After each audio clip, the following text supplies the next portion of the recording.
Bienvenue dans ce nouvel épisode dédié à un sujet qui nous concerne tous, l'argent et le budget.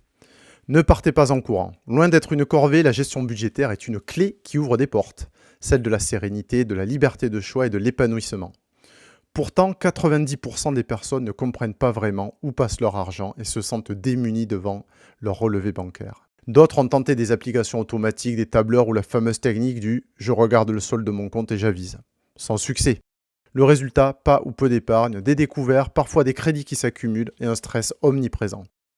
Dans cet épisode, je vous propose une plongée dans le coaching budgétaire. Qu'est-ce que c'est? Comment ça fonctionne? Qui cela concerne? Et surtout, en quoi cela peut changer profondément votre quotidien? Nous explorerons des témoignages inspirants, tirerons des enseignements d'audit budgétaire réalisés avec de vrais clients, dont nous avons systématiquement modifié les prénoms pour préserver l'anonymat, et vous donnerons des outils concrets pour vous lancer. Installez-vous confortablement, munissez-vous d'un carnet ou d'une appli et ouvrez grand vos oreilles. La bonne nouvelle, c'est qu'on peut aborder ce sujet sérieusement sans se prendre au sérieux. L'argent n'est pas tabou, c'est un formidable levier. Juste avant, je vous rappelle comment nous soutenir. Vous le savez déjà, mais c'est tellement important que je le dis en 2 mots. Likez et partagez cet épisode et abonnez-vous à la chaîne si vous ne l'avez pas encore fait. Allez, c'est parti pour l'épisode.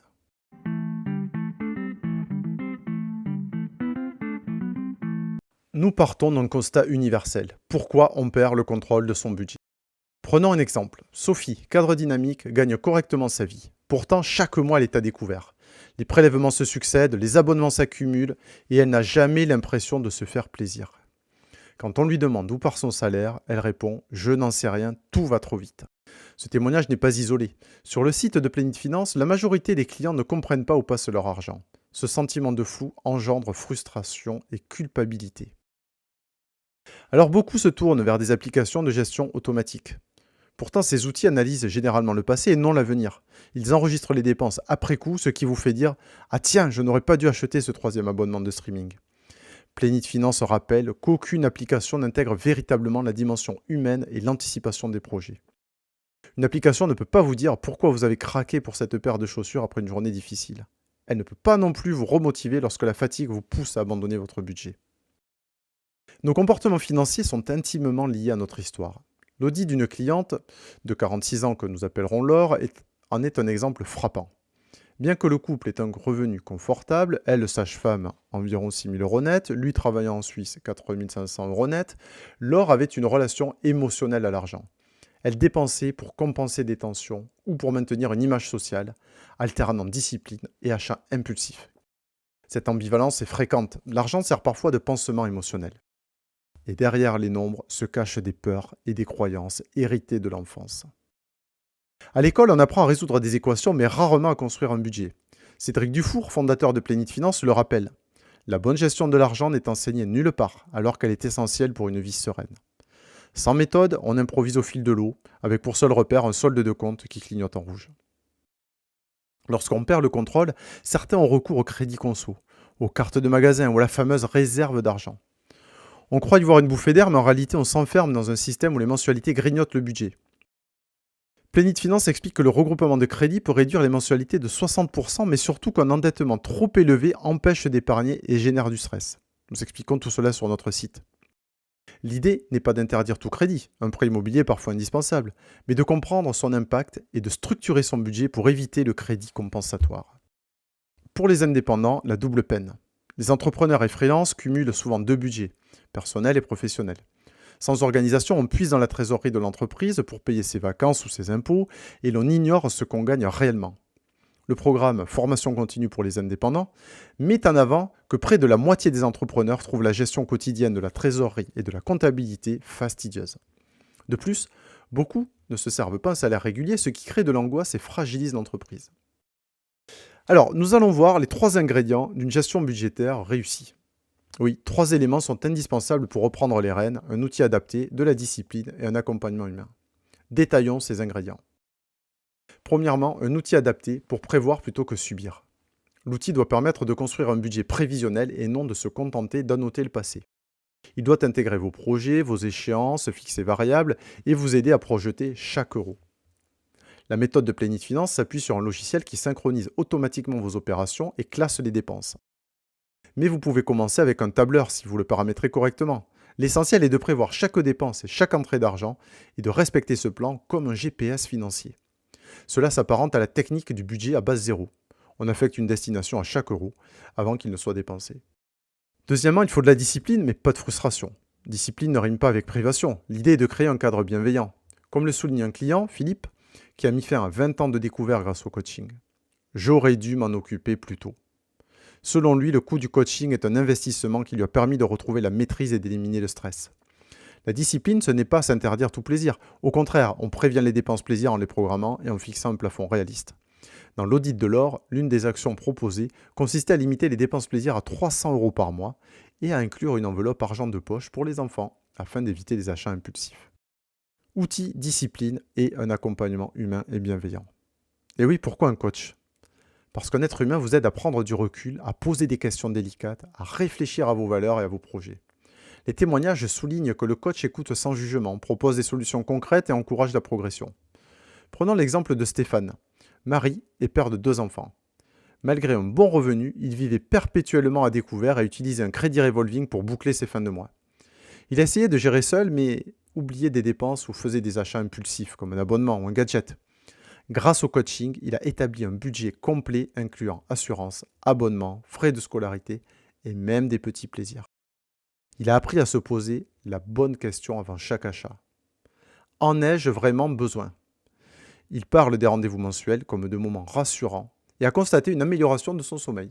Moins de ruminations nocturnes, plus de sérénité. Son témoignage montre combien la présence d'un coach donne de la force et de la motivation. Les indépendants comme Gaëlle ont également bénéficié d'un coach. Entrepreneuse, elle mélangeait finances personnelles et professionnelles et se retrouvait, malgré des revenus confortables, en stress permanent. Le coach l'a aidé à classer toutes les entrées et sorties d'argent, à prioriser le remboursement des dettes, à se verser un salaire régulier et à se constituer une épargne de sécurité. Elle qualifie la démarche d'exaltante et souligne que baisser ses charges fixes lui procure une vraie liberté. Je vais maintenant vous parler de la méthode poupée russe pour structurer son budget par étapes. Ben oui, Plénite Finance présente une méthode imagée en 4 poupées russes. Une façon ludique de penser son budget comme un emboîtement logique du long terme au court terme. Alors, première poupée, la grande poupée, vos aspirations et votre vision à long terme. Quels sont vos rêves ? Acheter une maison ? Changer de carrière ? Financer les études de vos enfants ? Voyager autour du monde ? Être libre de travailler moins ? Cette vision est votre phare. Sans elle, le budget ressemble à une liste de courses sans destination. Deuxième poupée, la poupée trimestrielle. La stratégie d'épargne et de projet. Vous découpez vos grandes aspirations en objectifs de 3 mois. Par exemple, économiser 1 500 € en vue d'un voyage. Ou rembourser tel crédit. Cela permet de garder la motivation sans se sentir submergé. Troisième poupée, c'est la mensuelle, le budget du mois. Vous affectez vos revenus du mois à chaque poste, logement, alimentation, transport, loisirs, en tenant compte de vos projets. C'est ici que la méthode du budget à base zéro prend tout son sens. Chaque euro a un rôle défini avant d'être dépensé. Et enfin, quatrième et dernière poupée, c'est la poupée de contrôle. En fait, ce sont les poupées de contrôle. Ce sont les points réguliers, les rendez-vous hebdomadaires ou mensuels avec soi-même ou avec son coach pour vérifier si tout se déroule comme prévu, ajuster si besoin et célébrer ses victoires. Car oui, fêter le respect de son budget est un excellent moteur. Sortez la bouteille. Cette structure sert de boussole. Elle évite l'effet « je paye tout en début de mois et on verra bien » ou encore « je réagis après coup ». Elle devient un rituel qui crée la confiance. Intéressons-nous désormais aux actions concrètes issues des audits. Les audits budgétaires sont des diagnostics détaillés réalisés en début de coaching. Ils dévoilent le contexte, les besoins et offrent un plan d'action. Sans entrer dans les détails personnels, voici les recommandations récurrentes. La première, c'est réduire le taux d'endettement. L'objectif général est de maintenir le ratio des charges de crédit à 25% maximum des revenus. Pour certains clients, il faut renégocier des prêts, regrouper des crédits ou solder des prêts conso. L'objectif ? Récupérer de l'air et retrouver un budget excédentaire. Mettre en place une épargne systématique revient aussi régulièrement. L'une des premières actions proposées alors consistait à placer automatiquement 200 € par mois, puis à augmenter progressivement pour atteindre 20 à 30% de ses revenus de marge d'épargne. L'épargne n'est pas ce qui reste quand on a fini de dépenser, c'est le premier poste à prévoir. On se paye en premier. On distingue 3 types d'épargne. L'épargne de précaution, équivalente à 3 à 6 mois de dépenses courantes, accessible rapidement. Elle permet de faire face à un imprévu, comme une panne de voiture, la maladie, une perte de revenus, sans toucher à l'épargne projet ou recourir au crédit. Deuxième type d'épargne, l'épargne projet pour financer un mariage, un voyage, une voiture ou des travaux. Chaque projet a son enveloppe. Et enfin, l'épargne à long terme qui sera investie pour préparer la retraite ou se constituer un patrimoine. Plénite Finance propose également un programme de formation à l'investissement qui s'appelle Plénite Invest, où l'on apprend à répartir son capital entre actions, obligations, immobilier ou or, en fonction de son profil, et à démarrer de 50 € par mois. L'objectif est d'apprendre l'investissement de manière indépendante et responsable en limitant les risques par la diversification. Autre action concrète issue des audits, c'est la simplification des comptes bancaires. Beaucoup de couples possèdent plusieurs comptes, cartes, livrets, difficiles à suivre. Dans l'audit de l'or, il est recommandé de simplifier la structure à 3 comptes. Un personnel, un joint pour les charges communes et un compte plaisir. Cela évite d'éparpiller son argent et facilite la visualisation des flux. La même logique s'applique aux indépendants en séparant nettement le compte professionnel du compte personnel. Fixer un budget plaisir, c'est mieux. Un budget équilibré doit laisser la place au plaisir. La consigne est de prévoir une somme mensuelle pour se faire plaisir sans culpabilité. Par exemple, l'audit de Charlène propose de limiter les dépenses plaisir à 500 € pour les plaisirs courants et 200 € pour les achats non essentiels. L'idée est de savourer sans dépasser. Cela permet d'acheter cette pâtisserie ou ce massage sans se dire « je grève mon budget ». Le plaisir est prévu. Vous pouvez aussi construire un planning des projets. Pour éviter d'être surpris par les dépenses annuelles, comme les taxes, les vacances ou encore Noël, on prévoit un planning des projets avec des enveloppes dédiées. Par exemple, Charlène devait préparer un mariage, des vacances et des fêtes. Son coach lui a recommandé d'ouvrir des sous-comptes ou enveloppes et d'y verser chaque mois la somme correspondante. Ainsi, quand l'événement arrive, l'argent est prêt. L'assainissement de sa trésorerie personnelle est aussi un sujet. Pour les indépendants, l'action première est d'établir un budget prévisionnel pro. Connaître ses recettes, donc son chiffre d'affaires, et ses dépenses, charges fixes, achats, cotisations. L'astuce, se verser un salaire fixe issu d'un juste prélèvement qui tient compte de la pérennité de l'entreprise et de vos besoins. La méthode Plénite Finance conseille de répartir tout excédent professionnel en 3 poches. Rémunération supplémentaire, épargne précaution et investissement, y compris formation. Notre logiciel combine la gestion personnelle et professionnelle, ce qui permet d'avoir une vision globale. Vous pouvez également utiliser l'effet boule de neige pour rembourser les dettes. Alors de quoi parle-t-on? La stratégie consiste à rembourser d'abord le crédit avec la plus petite mensualité ou le taux le plus élevé, puis à réaffecter la mensualité libérée au crédit suivant, et ainsi de suite. Cela motive car on voit rapidement disparaître une première ligne de crédit. L'objectif à terme est d'être débarrassé des crédits conso, puis de se concentrer sur l'immobilier s'il en a. Cette méthode est recommandée dans plusieurs audits pour retrouver rapidement de la capacité de financement. Alors je vais maintenant vous présenter l'accompagnement pas à pas, c'est-à-dire les 6 mois pour changer sa vie. En effet, les programmes de coaching se déroulent souvent sur 6 mois intensifs avec 3 rendez-vous par mois, puis un suivi régulier selon les besoins. Le but est d'ancrer les bonnes pratiques et de les rendre automatiques. Je vais vous dérouler un scénario type. Mois 1, diagnostic et base 0. Vous commencez par un audit complet comme celui de l'or ou de Charlène. On passe tout en revue. Revenus, charges fixes, habitudes, valeurs, objectifs. On détecte les fuites, abonnements oubliés, dépenses en double, et on établit un budget prévisionnel à base 0. On place l'épargne en priorité, on prélève les dépenses incontournables comme le logement ou l'énergie, et on répartit le reste en enveloppes, l'alimentation, le transport, les loisirs. Et on crée un calendrier des dépenses sur 12 mois. Les mois 2 et 3, on met en pratique et on corrige. Vous suivez votre budget au jour le jour et alimentez vos enveloppes. Le coach vous montre comment synchroniser vos opérations bancaires ou les saisir manuellement.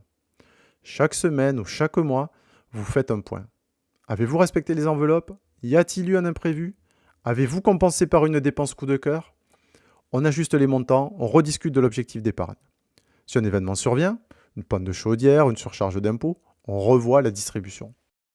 Les mois 4 à 6 sont prévus pour la consolidation et la préparation de l'avenir. L'excitation des débuts peut retomber. C'est la phase où la discipline est mise à l'épreuve. Le coach vous aide à garder le cap, à anticiper les dépenses de la fin d'année et à accélérer le remboursement de vos dettes. On commence à aborder l'investissement. Comment structurer votre épargne de précaution? Où placer l'épargne projet et comment investir petit à petit si vous en avez la possibilité? On fait le bilan. Combien de dettes remboursées? Combien d'épargne accumulée? Comment se sent-on? Après 6 mois, beaucoup de clients décrivent ce moment comme un tournant. Laure, par exemple, a appris à ne plus stresser dès qu'une dépense imprévue arrive, car elle sait qu'elle a une poche de sécurité et un plan. Stéphane a complètement effacé son découvert chronique. Gaël a harmonisé sa trésorerie pro et perso, ce qui lui procure un sentiment de puissance et de liberté. Le coaching peut se poursuivre à un rythme plus léger pour des points de contrôle et des ajustements, ou s'arrêter. Certains rejoignent ensuite la formation d'investissement pour faire fructifier leur épargne.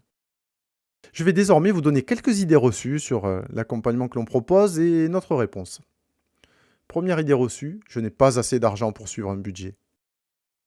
Oui, c'est l'un des paradoxes. On pense qu'il faut être riche pour avoir un budget, alors qu'un budget est justement un outil pour éviter les tensions financières. Que vous gagnez 1500 ou 5000 euros, anticiper vos dépenses et prévoir une épargne vous permettra de faire plus avec ce que vous avez. Deuxième idée reçue, le coaching c'est pour les gens en difficulté. En réalité, tous les profils sont concernés. Jeunes actifs qui veulent prendre de bonnes habitudes, cadres qui veulent préparer un congé sabbatique, couples qui projettent d'acheter une maison, entrepreneurs qui souhaitent stabiliser leur trésorerie, retraités voulant optimiser leur patrimoine. Plusieurs témoignages proviennent de clients aux revenus élevés qui manquaient simplement de structure. Le coach n'est pas un psy ou un banquier. Il vous guide, vous responsabilise et vous transmet des outils. Autre idée reçue, ça va être contraignant et je vais devoir me serrer la ceinture. Bien au contraire, l'idée est de faire cohabiter plaisir et gestion raisonnée. Le budget intègre des enveloppes pour les loisirs, pour les vacances, pour les extras. Vous êtes encouragé à vous faire plaisir de manière consciente. Il ne s'agit pas de vivre avec la calculatrice à la main, mais de savoir où va l'argent pour éviter de culpabiliser à chaque dépense. Et si mon ou ma conjointe n'est pas motivée? Ah oui, la gestion financière est une affaire d'équipe quand on est en couple. Le coaching implique souvent les deux partenaires, ou en tout cas, aborde la communication autour de l'argent. Si votre conjoint est réticent, commencez par structurer votre propre budget et montrez-lui les bénéfices concrets. Moins de stress, plus de projets financés, une relation apaisée avec l'argent. Souvent, la motivation suit. L'argent et les valeurs. Ben oui, le budget n'est pas qu'une série de chiffres, il est intimement lié à ce qui compte pour vous. Quels sont vos rêves et vos valeurs? Investir de l'argent, c'est voter pour ce qui vous tient à cœur. Par exemple, Gaëlle a choisi de soutenir des producteurs locaux et d'adapter son budget en conséquence. Elle exprime la joie de dépenser en cohérence avec ses valeurs. Laure, quant à elle, se libère des pressions extérieures et définit son propre style de consommation en lien avec son bien-être et celui de sa famille. Penser son budget, c'est donc se demander « Qu'est-ce qui me rend vraiment heureux ou heureuse ?» Est-ce un énième objet ou une soirée entre amis? Un sac griffé ou un week-end avec mes enfants? Les chiffres ne sont qu'un reflet de vos choix. En les alignant avec vos valeurs, vous transformez la gestion budgétaire en outil d'accomplissement personnel. Alors pour dédramatiser, je vais vous donner 3 anecdotes qui montrent que la gestion budgétaire peut se faire avec le sourire. Un client, Julien, pensait dépenser pas tant que ça au supermarché. Lors du premier audit, la coach a remarqué qu'il passait chez l'épicier du coin tous les jours pour acheter du chocolat. À la fin du mois, la ligne chocolaterie correspondait à la cotisation d'un club de sport. Il a simplement décidé de préparer une liste de courses et de s'autoriser une tablette premium par semaine. Résultat, même plaisir, mais budget maîtrisé. Une entrepreneuse que nous nommerons Nathalie a découvert, elle, qu'elle payait 5 abonnements de streaming différents alors qu'elle n'en regardait qu'un seul. Le coach lui suggérait de faire un Netflix and Chill tous les 3 mois pour choisir un abonnement en couple. Elle a réduit ses abonnements et son couple a partagé un moment de complicité. Et que dire de Luc qui croyait que son compte pro se remplissait et se vidait comme par magie? En réalité, c'était sa carte perso qui alimentait son entreprise et inversement. Avec un simple tableau de répartition, il a retrouvé une tranquillité. Il plaisante même maintenant en disant qu'il a divorcé d'avec sa carte bleue. Allez, on va voir comment passer à l'action et quel peut être votre plan de route. Bah oui, à ce stade, vous vous demandez peut-être, ok, tout ça est intéressant, mais par où commencer? Voici un plan de route en 6 étapes pour amorcer votre propre changement. 1. Clarifiez vos objectifs. Écrivez ce que vous voulez accomplir à long terme, comme acquérir un bien immobilier, partir en tour du monde, être à l'abri en cas de pépin, réduire votre temps de travail. Ce sont vos poupées russes à long terme. Donnez-leur une date et un montant approximatif. Deuxièmement, faire un état des lieux. Prenez vos 3 derniers relevés et listez toutes les entrées et sorties. Supprimez les prélèvements que vous ne reconnaissez pas, comme des abonnements ou des frais bancaires inutiles. Calculez votre endettement, crédit immobilier, auto et conso et comparez-le à vos revenus. Il doit être idéalement inférieur à 25%. Si vous dépassez largement, pensez à consulter un spécialiste pour éventuellement regrouper vos prêts ou renégocier vos taux. Élaborez votre budget prévisionnel en fonction de vos revenus mensuels, créez des enveloppes pour le logement, l'alimentation, les transports, les abonnements, les loisirs, les projets, l'épargne. Vous pouvez utiliser un tableur ou un carnet. N'oubliez pas les dépenses annuelles, répartissez-les sur 12 mois et intégrez une enveloppe plaisir réaliste et pas trop basse pour éviter la frustration. Quatrième action, mettez en place l'épargne en priorité. Programmez un virement automatique vers un livret ou un compte d'épargne dès que votre salaire arrive. Cela peut être 10, 20 ou plus, selon votre marge. L'objectif est de vous constituer d'abord une épargne de précaution de 3 à 6 mois de dépenses, puis une épargne projet et éventuellement d'investir. Cinquième action, suivez et ajustez chaque semaine. Notez vos dépenses et comparez-les au budget. Si vous débordez sur une enveloppe, ajustez en réduisant une autre. L'idée n'est pas de culpabiliser, mais de comprendre et de corriger. Prenez un moment chaque semaine pour faire un mini bilan et ajuster. Faites-en une routine agréable. Accompagnez ce moment d'un bon café ou d'une musique entraînante. Envisagez l'accompagnement. Si vous sentez que la motivation vous manque ou que les chiffres vous angoissent, sachez qu'un coach peut vous guider. Les témoignages montrent qu'en 6 mois, on peut changer de paradigme. Et si vous êtes entrepreneur, des formations existent pour gérer conjointement votre trésorerie personnelle et professionnelle. Alors, gérer son budget n'est pas un passe-temps réservé aux comptables, c'est une pratique de vie. Elle permet de se libérer des peurs de l'argent, de financer ses rêves et de vivre selon ses valeurs. Les audits et témoignages de Plénitude Finance montrent que, quel que soit votre salaire, votre statut ou votre histoire, vous pouvez reprendre la main et transformer votre relation à l'argent. Vous n'êtes pas obligé de vous lancer seul. Des professionnels sont là pour vous accompagner avec bienveillance, discipline et humour. En fin de compte, l'argent est un outil, pas une fin en soi. Et comme le rappelle la philosophie de l'entreprise, la véritable richesse, c'est la liberté. Alors n'attendez plus, prenez un cahier, écrivez vos objectifs, faites votre budget, constituez votre épargne et pourquoi pas, laissez-vous accompagner. Vous verrez que gérer votre budget, c'est vous offrir un super pouvoir, celui de choisir votre vie.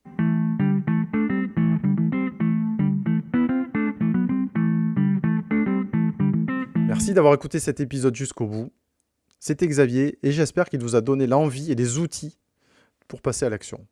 Si vous avez aimé, partagez-le autour de vous, laissez-nous un commentaire et surtout commencez aujourd'hui. Rendez-vous sur plénitude-finance.fr pour réserver votre entretien gratuit avec un expert budgétaire et sur accrodubudget.com pour des astuces pratiques. À très vite pour un prochain épisode.